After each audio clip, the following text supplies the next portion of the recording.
All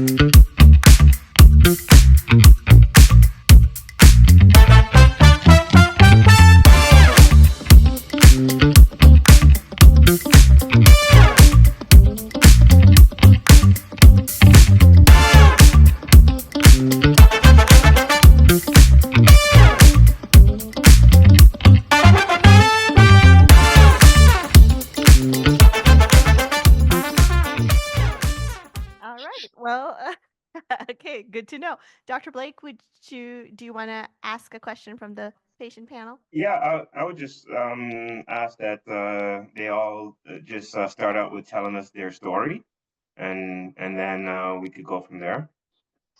Perfect. So I'll ask all the panelists to introduce themselves and tell us your story. Hello, my name is Shirley Miller. I live in Charlotte, North Carolina. I've moved from West Palm Beach, Florida to Dallas, Texas, and now I'm in Charlotte.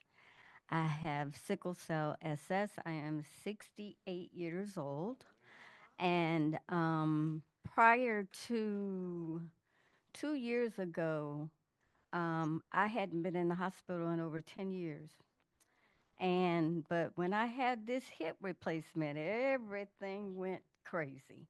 And I've had like 2 hospitalizations this year, but we're working on it and we're going to get it straight. So, um, I don't know what else I can say. That's enough introduction. Thank you, Shirley. Hello, everyone. My name is Shira Arrington. I am the daughter of Mary Long. I am 62 years young. I have sickle cell beta thalassemia, and I do believe that I am living well with sickle cell because certainly the moderator by the name of Osborne Blake happens to be my sickle cell doctor. And that's pretty much my quick introduction of who I am and what I am. Thank you. Good afternoon, everyone. My name is Ken Carson. I am a sickle SC warrior. I'm 65 years old.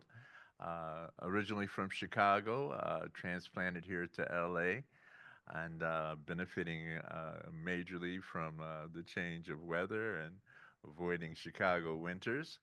Um, I have always liked to share with people the effect that hydroxyurea had on my life and how it really just had a significant change of life for me.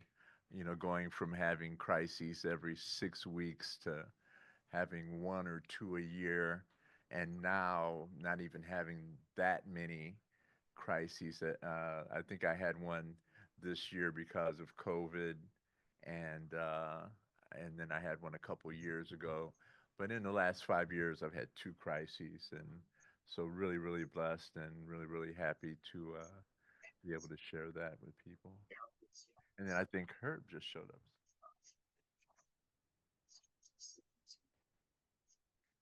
Hello.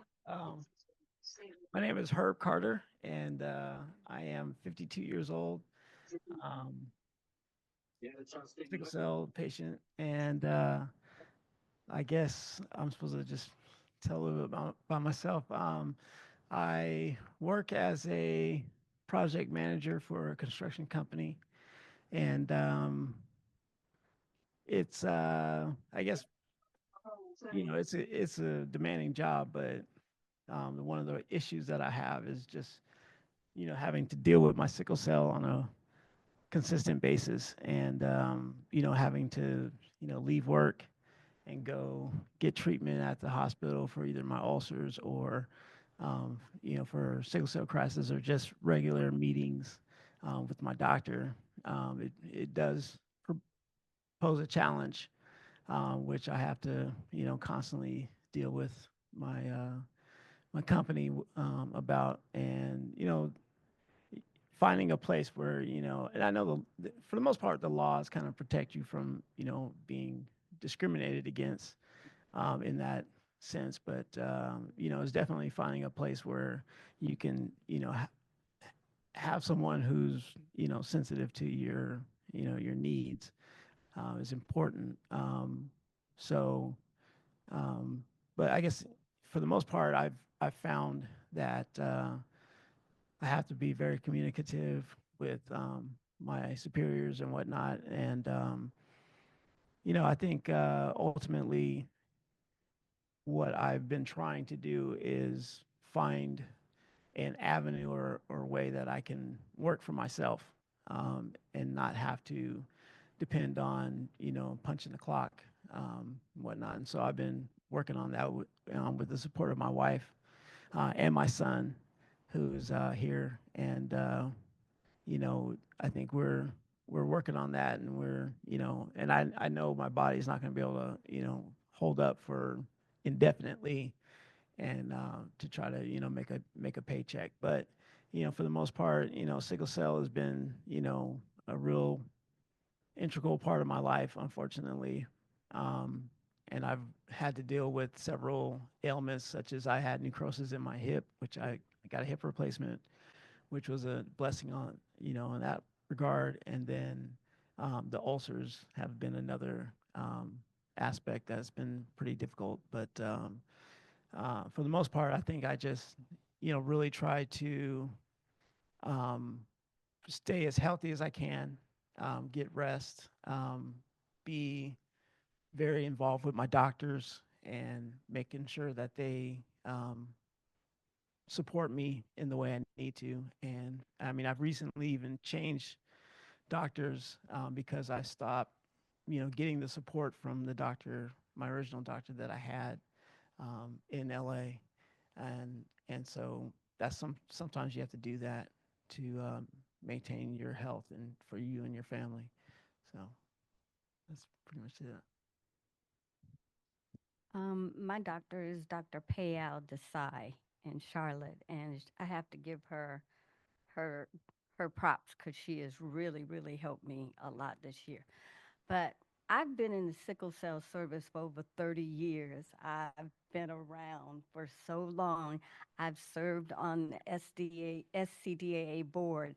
I've served on the NHLBI advisory board for sickle cell. I've worked with FDA. I've done my service, so I retired this year because I'm tired and it's time for me to just take some time for me. And I think my body was telling me, girl, you need to shut it down. So I did retire this year, but it's been good service. I mean, I have enjoyed every minute of it. I've met so many people across the country, going to these conferences and things like that. Now, it's not going to say that you're not going to see me at another conference because I will pop in and out, but I just have to cut back. And sometimes your body lets you know when you have to really cut back and, do less, and contribute in another way.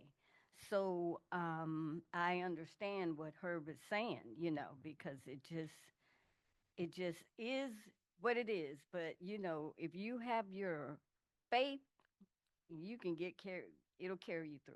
It really will. Before that, before the airline business, oh yeah, okay. I left Florida and moved to Dallas, Texas, and worked for American Airlines, and I flew everywhere with no problem at all. Um, prior, and I can't believe I did it, but something about moving from West Palm Beach to Dallas just invigorated me. But I also thought it was that Florida is very hot and steamy all the time. And Dallas was a drier temperature for me. And I didn't have any problems at all. And I left there and I went into the medical field because they were looking for a marketing person. And because after 9/11, they shut some of the service down. So I went to the hospital system and I worked there until about 4 years ago.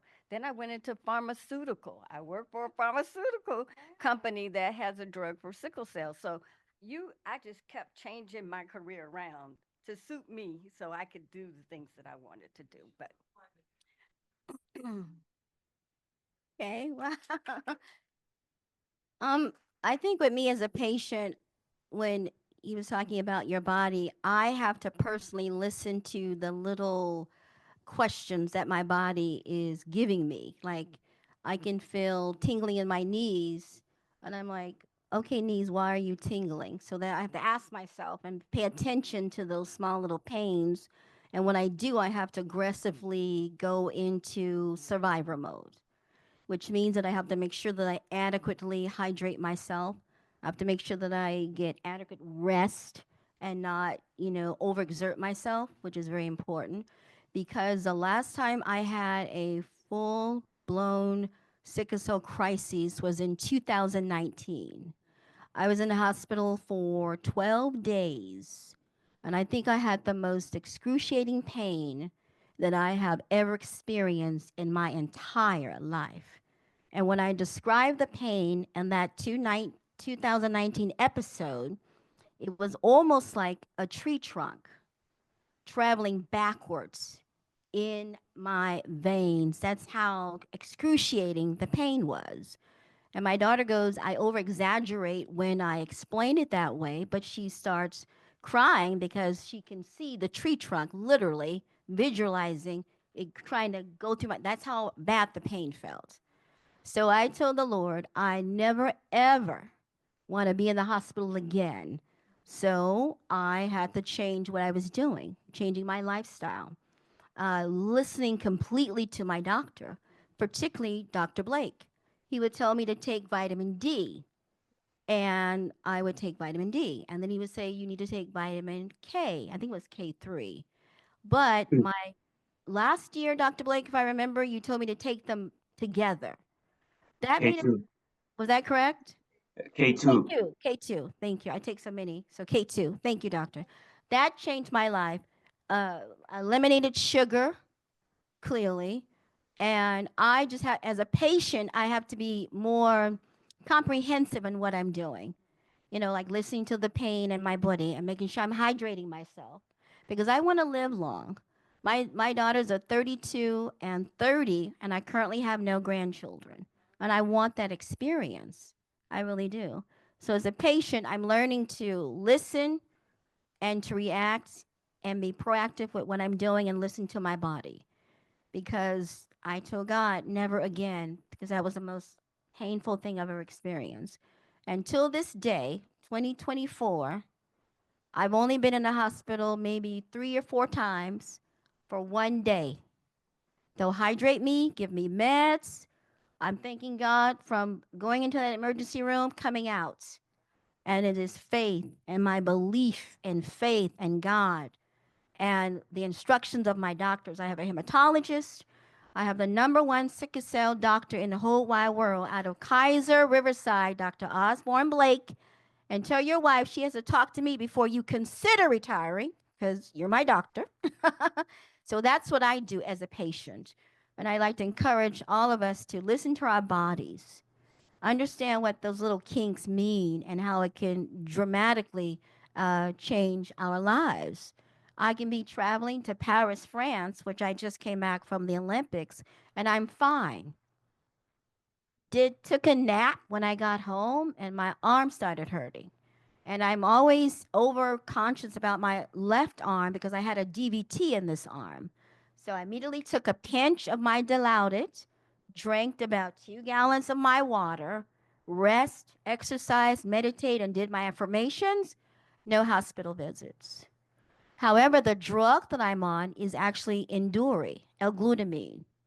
And that helps me along with all the instruction that Dr. Blake has given me as a patient. When you tell me something now, I'm sitting down, I'm writing it down, I'm listening, and I'm being active because I want to live long. Back in my day, when my mother was told I was going to live until I'm 30, you can imagine the depression, not wanting to do anything in my life. It took me 20 years to complete my degree in public administration. 20 years because I couldn't go to school because of the illness. And it's almost like all the stories that were told, all the testimonies are primarily the same because we have this issue. But sickle cell does not define who I am. it only encouraged me to keep going and to listen to my doctors, my faith, and I want to be a great patient and and a great grandmother from your mouth to God's ears. For the record, one of my daughters are dating, and that's all I'm going to say. Thank you. Um, Listening to some of your stories, I found myself having to dig a little deeper into my history because when I say that, I haven't had crises, I think that we need to define crises, right?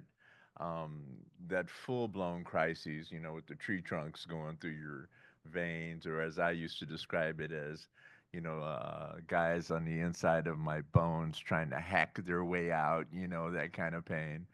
Um, those are the crises that I haven't had many of over the past decade, and I've been very thankful. And I think that we all know that the less very severe crises that we have, the better the effect overall for our bodies. Um, Lots of side issues with sickle cell disease, of course. The avascular necrosis. I haven't had a hip replacement yet, but I feel like I might be reaching that point where I'm going to have to make that decision. And I think the older you get, I'm sometimes amazed at how young people are having hip replacements with sickle cell disease. I just have a lot of friends who are in their 20s and 30s who have already had hip replacements, and I consider myself very blessed that I haven't had to go through that challenge. But I do have enough, infarcts in my bones, shoulders, arms, legs, that you feel and you deal with these types of pains on a regular basis that are challenging. I mean, my doctor always tells me, he'll give me whatever I need for pain. He's seen my X-rays, and he knows what my bones look like, and that's always a challenge when you're living with this disease because you feel like it's picking you apart in pieces, just in bits and bits and bits, and there's also the issue of avoiding the emergency room, which I think I would use the word have been guilty of, just simply because, I would rather stay at home and try and deal with the crises myself with whatever pain medicine I have, as opposed to go to the emergency room and go through some of the indignities that we suffer with that situation. Um, there are so many wonderful things happening in the sickle cell community, including these new medicines, which I'm just now opening myself up to taking. Like I said, I had a very good experience with hydroxyurea, but I felt like some of the side effects that I was having with that were starting to get to be really noticeable, and so I kind of backed off of that, and I haven't been taking it in the last probably 5 years. But yet, I think that the fetal hemoglobin key that it turns on may still be just running, and maybe that's why I'm not having all these full-blown crises like I used to, and so I'm very happy with that. But I also, again, I have those moments when I could probably have gone to the emergency room and gotten some pain control, gotten the fluids, and now as we find again, when I left Chicago to come to California, my doctor said, Ken, you have a very serious condition. I want you to go directly to UCLA when you get to California and get a doctor at UCLA, which I did. And for the most part, my experience has been wonderful with UCLA. And with the exception of a couple of, I think, really individual incidents with issues that are secondary and to sickle cell disease, like blood clots from your ports that nobody told you you needed to go and get flushed out on a regular basis, And so once the hydroxyurea didn't have me going to the hospital every 6 weeks, um, I'm not using my port like I used to, and the port clots up, and now all of a sudden you have this blood clot in a major blood vessel in your body, and your body's creating these collateral blood vessels, and these collateral blood vessels are all over your chest, and you can see the big veins that they create, right? And then I also had the uh, bad luck of getting some bad blood when I was a young man, and I got hepatitis C from a transfusion, and I have some cirrhosis in my liver, which created some esophageal varices that go up your esophagus and sometimes make me have a sore throat, you know. And I had this procedure done because I had some swollen lymph nodes, and they said, well, we're going to go into your chest wall and we're going to grab out one of those lymph nodes. And by the way, you know, if there's some bleeding and we can't control it through the incision, well, we're going to have to open up your chest and go in there and control the bleeding, right? And of course, that's what happens. But because of all these collateral blood vessels and these big veins that are all over my chest, when they opened up my chest wall, they ruptured all of those. And so it was like, you know, the doctor used a description of the fountains in Vegas, you know, in the emergency room. And so it's just one of those descriptions of how secondary issues, you know, and things can contribute to really affect your life in a negative way. And obviously, you know, I there were several miracles that got me off that table and here today. One, the best vascular surgeon in the state of Illinois just happened to be in the hospital that day, you know, and so he came in and did a rescue and that. But um, also, you know, and my recovery was miraculous.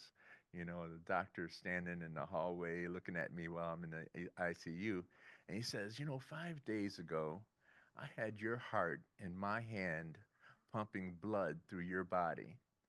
And they tell me today you're up walking around the ICU. All right. Those kind of things. You know, that's my Lord. That's Jesus, you know, and that's what I guess all I could tell him is to do this a Jesus thing. You know, I got people praying for me.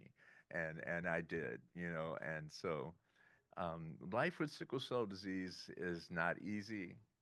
Um, but like she says, you know, when you walk in it with your faith and you see the evidence of your faith, it's just amazing, and it makes the journey so worthwhile because I get to share my testimony with people. I get to show young people, hey, I'm 65 years old and I'm still here, and you can be and will be. I'm having faith for you. You know, I exercise my faith for other people all the time. That's why God gave me faith. That's my gift. I'm a believer, man, and there's nothing that's impossible in my eyes. And so with sickle cell disease, you have to have something to believe in. And it can't always be medicine. It can't always be doctors. You need to have something that's outside of you. I mean, when you're being beaten to the ground and you're weak and everything like that, sometimes it can't even be you. You know, you got to have something that you can grab a hold of outside of yourself that actually shows up. And that's who Jesus is. I tell people all the time, he's the God who shows up. And I know it, and I've seen it and been through it, and I know anyone else who's been living with sickle cell disease, you know, has seen it too. And so it's a little bit of my testimony. And I just wanted to add that as a sickle cell patient, I was reluctant to participate in hydroxyurea because, I mean, this was like 2017, 18, and then 2019, I had that crisis.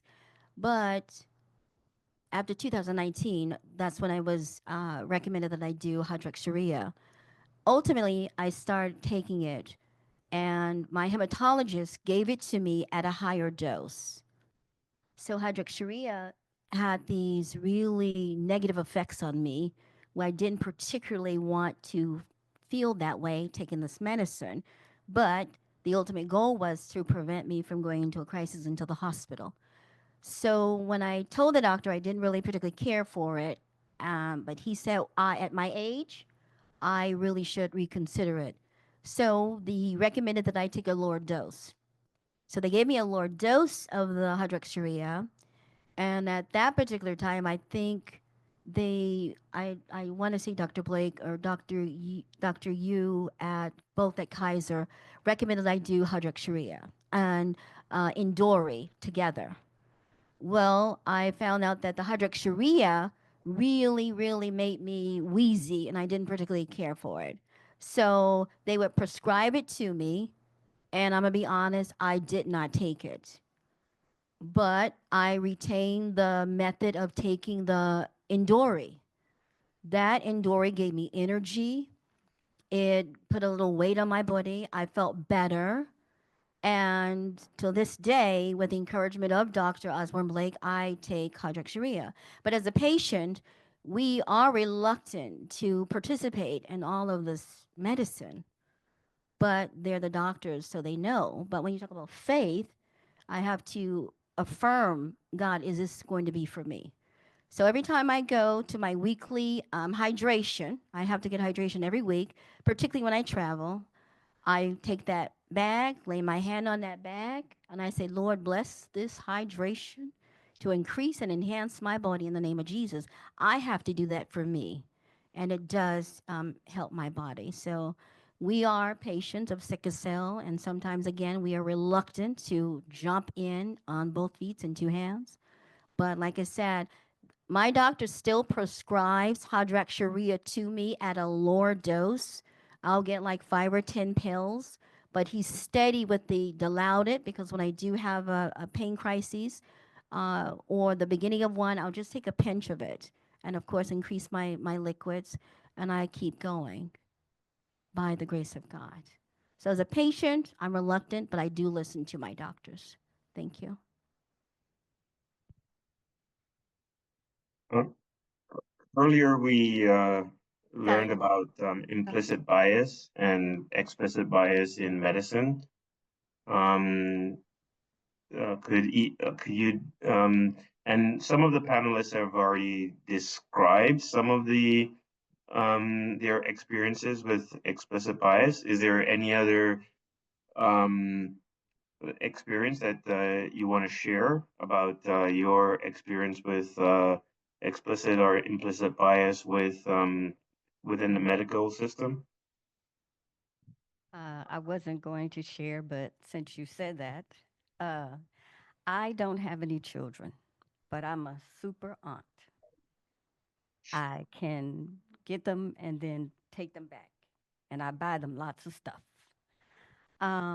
But I came up in that era where when I was pregnant, I got into a bad crisis, and they didn't believe I would survive the crisis.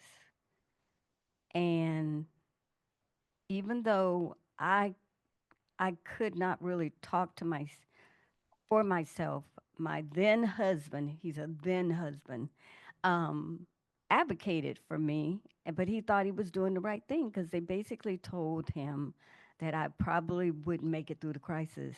They terminated my pregnancy and they tied my tubes. That's the reason I don't have children. But to me, that was a bias at the time of those doctors thinking that they were doing something because they perceived I would not be able to make it through the pregnancy. So yeah, I did, but that was so many years ago. I was 26 years old, 26. So yeah, I've had that experience, and also I think another thing that people don't tell people with sickle cell, if you're going to stop working, if you're if you're at the age where you want to retire or you're in 62 or older, please go through all of the Medicare and Medicaid plans, make sure they cover all of your medications. Because if you find out that they don't cover it later, it's hard to get it. I had to pay $4,000 copay to get my Oxbryta this year because I retired and went on Medicare. And some of those things people don't tell you that you really have to be aware of. But Well, I don't know if I have any specific story about bias, but I think, especially with her situation, I feel, and maybe this is a question, but is there a textbook or some sort of document, or not a document, but some sort of glossary or something that not only patients but doctors can refer to when it comes to different ways to treat sickle cell? Or is it just because I'm finding that there's information that's out there that either my doctor doesn't have, someone else knows about, there's this way to do this, and it's never brought together into one place where people can reference that. And that's, maybe a question. I don't know if I've ever heard of a book or a glossary or, way to you know, treat sickle cell, and here's all the different ways you can treat sickle cell, because clearly we're not all, you know our bodies are all different, and we're not suffering in the same way. It's affecting us in different ways, because I hear people with ailments that I've never had, and vice versa. So it seems like there needs to be a some sort of I mean, it could be a website, it could be something where all of those different ways of treating sickle cell patients are all brought into one place, to where it can be referenced by doctors across the board, across the world, really. So that's my question.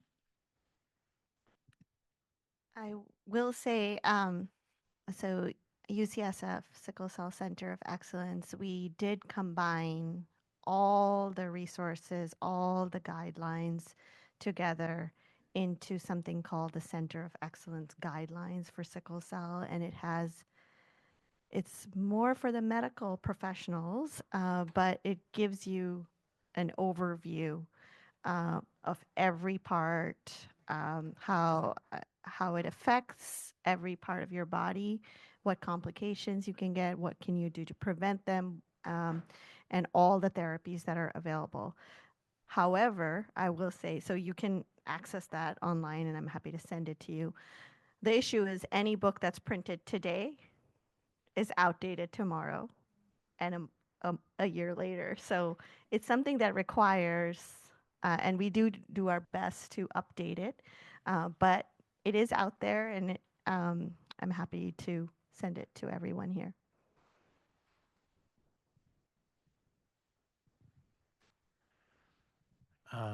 When I think about bias, and we all have it, right?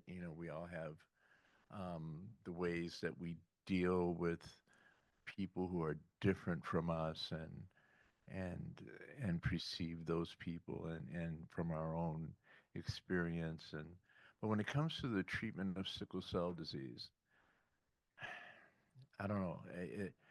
In America, Black people have had a pretty rough run, and so we kind of have this question in our mind, is like, do white people hate us? Sometimes you really, when you look at the history of things, it's pretty brutal. But I've been blessed. I tell people I grew up in the whitest town in America, okay? The town that I live in, it has a sign that says an all American city, okay? You know what kind of city that is, all right? And they don't put that stuff in Detroit. They don't put that stuff on the south side of Chicago, all right? An all American city is a city where, you don't see a whole lot of people like me. But in any case, my care growing up was amazing. I received compassion and great quick care, questioning, and people wanting to learn and understand my disease, because for my generation there still wasn't a whole lot known. And so I think it was a medical curiosity for a lot of people. I remember when I first had the sickle cell retinopathy. Man, there was a lot of interest in that. They shipped me all over the place, having people looking in my eye and talking about that, you know. And so sometimes you're trying to discern, you know, is these people, do they really care about me, or do they just really care about the medical issue, or, you know, what is it? And then you have those times where you feel like you're being treated in a way that you would not treat any other human being. Okay, when a doctor looks in your face and tells you, I care about your pain, I believe that you're in pain, but I'm not comfortable treating your pain. And you look at that person and you're trying to understand, well, then what the heck are you doing here? You know, because if this was your sister or your mother or, you know, somebody else, I can't imagine that you would tell them that. And then I had this experience where that port I was telling you about, okay, my body got tired of it and started to push it out through the front of my chest. And so I had to go and get this port removed. And so I have a concern, right? I've had this major bleeding event in my life and in my history. And the reason they hadn't removed the port before was because they felt it had been in there so long that it may have calcified inside of the vein and that it might actually create an issue if we removed it. And so they left it in there. And so when the time comes to remove this, and these two doctors who are going to remove it, you know, I said, you know, I talked to my doctor about it, and I said, asked him what he thought about it. He says, well, it's got to come out, you know. I will. He said that he would make a note so that they would know that this was an issue, you know, that maybe they would know that I had this issue in my past. And and I'm telling you, these two guys, when I brought it up to them when they came up to talk to me before the surgery, they were like, "Oh yeah, dude, we do this all the time, man. No problem, bro. We got this, you know." And but I'm trying to get them to, you know, understand my anxiety, okay? And they're, and I'm telling you, man, the procedure that they did, they never took me off of the gurney that they took me down to the emergency room in. I mean, to the surgery room in. Okay, they never put me on the table that would has the X-ray machine where they could look at the port and see how it was tied in. And they spent a half hour torturing me, trying to pull this thing out of my chest that I'm thinking could possibly rip open my blood vessel and have me bleeding all over the place again. I mean, the lack of consideration that I felt and the disrespect that I felt, and, you know, is that bias?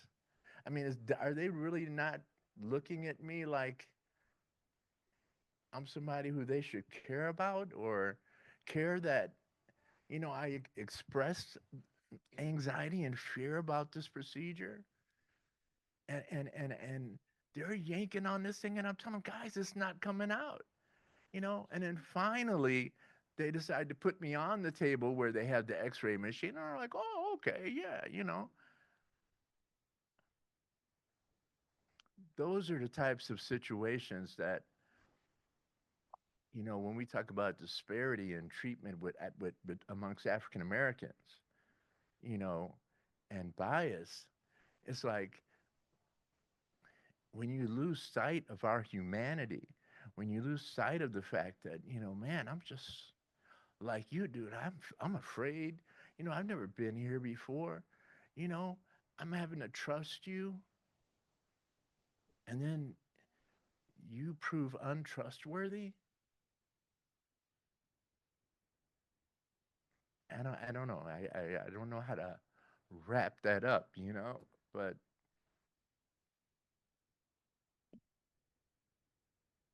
A hospitalist told me to get dressed. You're going home. I think I had the best healthcare advocates in the whole wide world because they came in and said, no, she's got a fever, her blood pressure is up, there's something going on with her.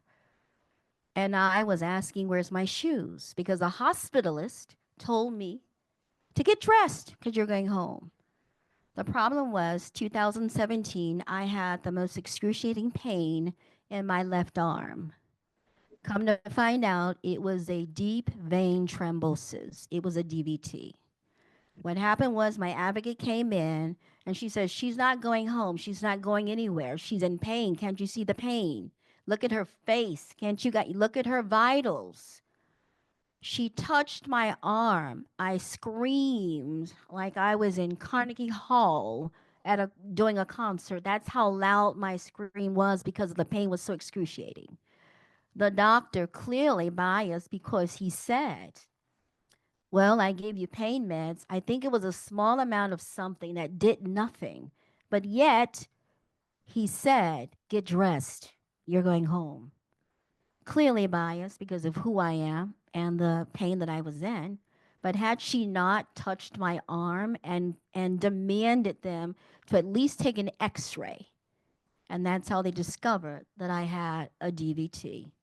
And that DVT was caused by a crisis that was happening in my forearm, but the pain was in my shoulder and my arm. So I took that lesson to communicate better.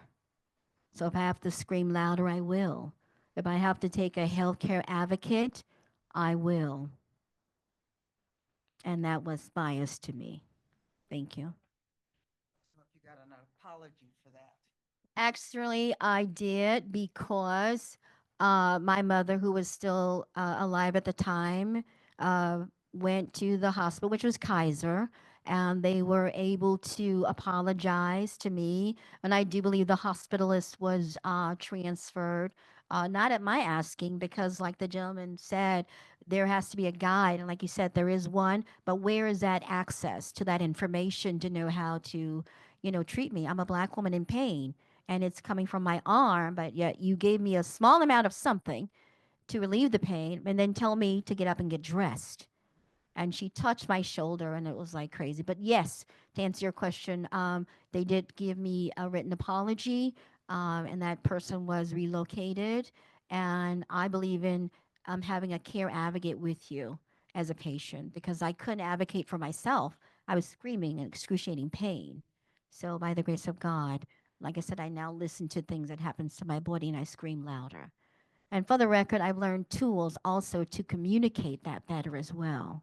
Because I'm not going to leave this hospital until you give me what I need to relieve this pain. And it seems like I need to be admitted, so go ahead and do that paperwork because I'm not leaving. So I learned to communicate in that aspect as well. So thank you.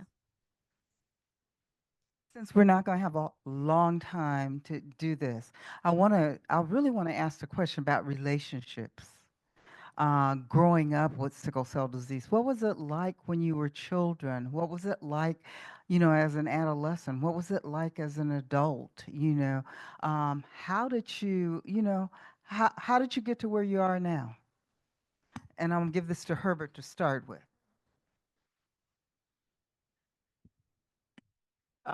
Well, when I was a child, I was diagnosed, I guess, when I was 3. And my mother became my advocate. So my mom's the kind of person who, if she doesn't know something, she will move heaven and earth to figure it out. And that's exactly what she did. And she joined we were in Seattle, Washington, of all places. And she joined the sickle cell organization that was up there, found a hospital that, you know, treated sickle cell patients. I think that's probably, unless you're in a place where you're far away from places where they treat sickle cell patients, I think getting to the hospitals or the clinics that actually treat sickle cell patients is important. The Odessa Brown Clinic had the sickle cell organizations where they treated, and I think they still have it to today, where they treat kids with sickle cell. So my mother was my advocate. As I grew up and went to college, that's when sickle cell, became worse for me. So now I'm away from home by myself, at college. And, there's, I remember I would do things like I would get sick and then I didn't have any transportation, so I'd have to take the bus. And, it was pretty much, I was on my own with finding that until I got married and I met my wife and she became my advocate. Even before, I got married, she was a friend and I was like, you don't have to stay here. There's nowhere to, she would lay on the floor. I'd be like, no, don't do that. Go home. And she wouldn't want to go home. And she was like, no, somebody needs to be with you. And a lot of times when you're sick, and like I wouldn't even hear nurses come in or doctors come in. I would just, be out. But it's that person being there with you, can see and hear. And I think that's very important to have someone with you. Don't go to the hospital by yourself because you'll get treated any way that they want to treat you because you're just not in the condition to watch out and look and see what's going on. And, people have gotten wrong medications and different things. And so I think that's important to have someone there with you, whether it be a friend or a family member or anybody. I know there's not enough sickle cell patients to just have somebody at the hospital that's an advocate that works in that position, but it's definitely needed. Someone you can call and whatnot. So, if there was one thing that you could tell people about sickle cell, and life with sickle cell disease, what would it be?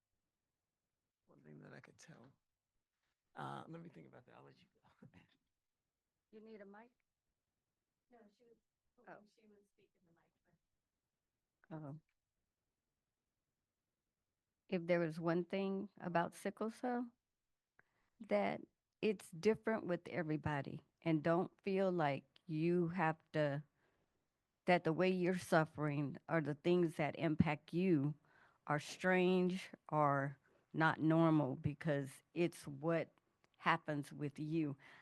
This past year, I've been through some things and I'm like, what, where is this coming from, But it's me, maybe it's age, maybe it's not related, but it just, my sickle cell just took a turn.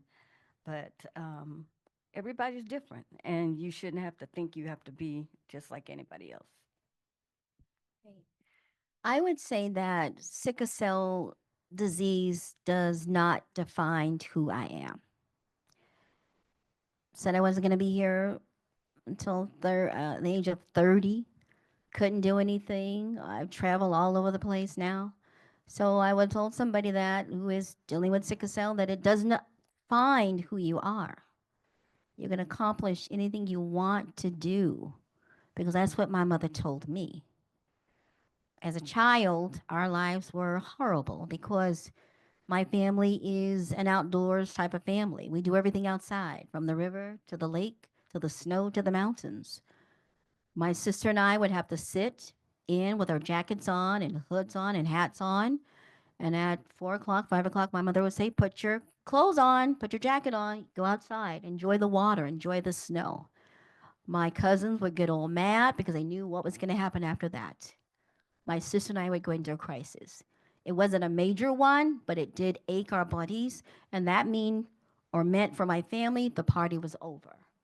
So my sister and I learned that our cousins resented us all of our lives. Sickle cell bothered us. It also bothered our families because my mother would say we would all go to the beach. We would sit there with our clothes on, under our swimsuits, with hats on. And my mother, rest her soul, would say, get ready. Go frolic in the water because I want you to enjoy that. As soon as that happened, there goes the cousins. The beach time is over because my sister and I would come back. We'd all have to pack up and go. What my mother taught me is that sickle cell does not define who I am. I'm going to go through things where she's not going to be there and we're going to have to figure it out. So that was profound. It was painful, but yet it was profound. So I would tell any patient, any warrior, any caregiver, sickle cell does not define who I am or who we are, because according to my mother, we can do anything we put our minds to and stick with God, and you can do it. Thank you. Amen. Very shortly, I would tell young people to really focus on limiting crises, using all of the tools that are available to make sure that you're not having those crises every 6 weeks like I used to. A lot of those crises were my fault because I was not caring for myself in the way that I should have. I wanted to be a young person, you know, I wanted to drink, party, have fun with everybody, especially when a doctor puts that curse on you that you're going to be dead by the time you're 30. So, you know, you feel like you got to, but again, you have to know that that is not written in stone and that your choices can affect that. And that as young people, when you focus on living a healthy life and just taking advantage of every advancement that we have in the sickle cell community, that you can live a long, prosperous life that just is filled with health. And that's really what I wish for all these new generations that are coming up in sickle cell disease. And last. My advice would be to do everything, do whatever you have to do to have an advocate, number one. Number two, find the hospital that you can work with that will treat you the best. Find a doctor that's willing to look for the information and treat you the way that you feel is best for you. Don't let sickle cell happen to you. Take control over it and, live your life, and just let this be a piece that you have to deal with. So thank you guys so much for your words of wisdom. You guys are folks who have lived well with sickle cell disease, and thanks for helping others to learn how to live well with sickle cell disease.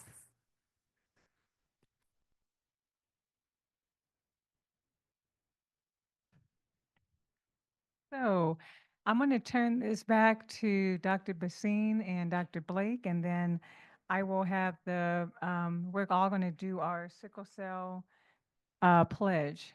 So I'm going to turn this over for your guys' final thoughts, words for this whole afternoon, and then I'm going to lead us into our sickle cell pledge.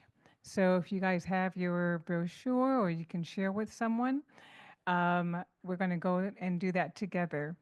So Dr. Blake, thank you. Thank you for spending your afternoon with us. Dr. Basine, thank you for coming here.